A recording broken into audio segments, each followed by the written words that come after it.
Kick আদায় করে নিয়েছে 1-4 বন্দরবের বাজার। সুপ্রিয় দর্শকবৃন্দ, যেহেতু আমরা দুজন মিলে এখানে দ্বারা বিবরণী দিচ্ছি, আমরা চেষ্টা করছি সময় মতো দ্বারা বিবরণীতে পরিবর্তন আনছি। আবার জাহাঙ্গীর হোসেন রয়েছেন, ওনাকে আমি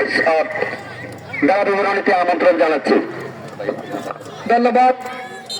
সুন্দর ধারাভাষ্য দেওয়ার জন্য আহমেদ ভাইকে। সুপ্রিয় ক্রীড়ামোদী দর্শক মন্ডলী,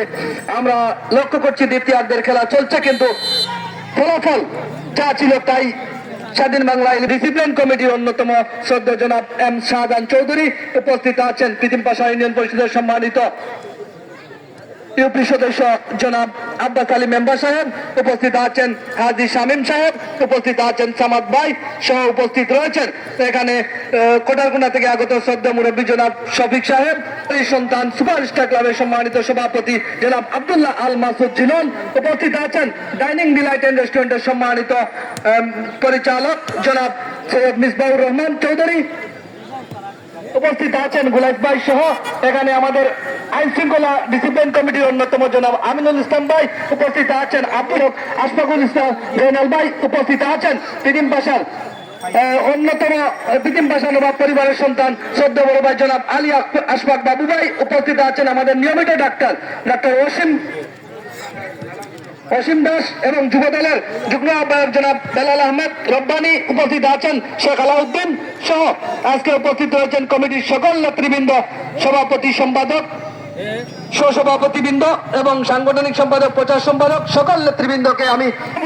যাদের অর্থায়নে এই টুর্নামেন্ট সফলতার মুখ দেখেছে এবং আজকের এই টুর্নামেন্ট আমরা অত্যন্ত সুন্দর একটা পরিবেশে উপভোগ করতে পারছি। দক্ষিণ বাংলার দানবীর প্রীতিম পাশা ইউনিয়ন পরিষদের সম্মানিত চেয়ারম্যান জনাব এম জিমুর রহমান চৌধুরী ম্যান্ডেলা সাহেবকে, তিনি প্রথম পুরস্কার একটি মোটর সাইকেল দিয়ে আমাদের সহযোগিতা করেছেন এবং দ্বিতীয় পুরস্কার দিয়ে সহযোগিতা করেছেন আমাদের দেশের আরেক রেমিটেন্স যোদ্ধা সূর্য সন্তান সদ্য বড় ভাই কাতার। এই ছিল পদ্ম মাঠে শাহিন শুট হয়েছে একেবারে প্রতিপক্ষের আক্রমণ সীমানায়, সেখানে আতিক হেড দিয়ে ক্লিয়ার করলেন, আবারও বেলাল থেকে আবারও আতিক, স্টপার ব্যাগ আতিক দুর্দান্ত পারফরমেন্স নিয়ে আজকে দলের পক্ষে কড়া ভূমিকা পালন করে যাচ্ছেন মুমিন এবং বেলালের মধ্যে লড়াই শেষ পর্যন্ত বল মাঠের শামীম রেজার অনুকূলে বল কাকে দিবেন ভাবছেন, কিন্তু না, তার আগে একাডেমির খেলোয়াড় ধন্যবাদ জানাচ্ছি শাহিন ভাইকে, যিনি তার এই প্রতিষ্ঠা করা রবির বাজার ফুটবল একাডেমির প্রোডাকশন আজকে মাঠে গড়াচ্ছে। আমরা লক্ষ্য করছি সুলতানপুর মাঠে 10 নম্বর জার্সিধারী একজন খেলোয়াড় মিলাদ বাড়িয়ে দিয়েছেন। আগামীকাল এই মাঠে 29/1/2025 ইংরেজি রোজ বুধবার যে দুটি দল দ্বিতীয় কোয়ার্টার ফাইনালে পরস্পরের মোকাবেলা করবে তারা হচ্ছে সানফ্লাওয়ার স্পোর্টিং ক্লাব নলডরি বনাম রবির বাজার ফুটবল একাডেমি। উভয় টিম কিন্তু শক্তিশালী। Sunflower sporting club নলডরি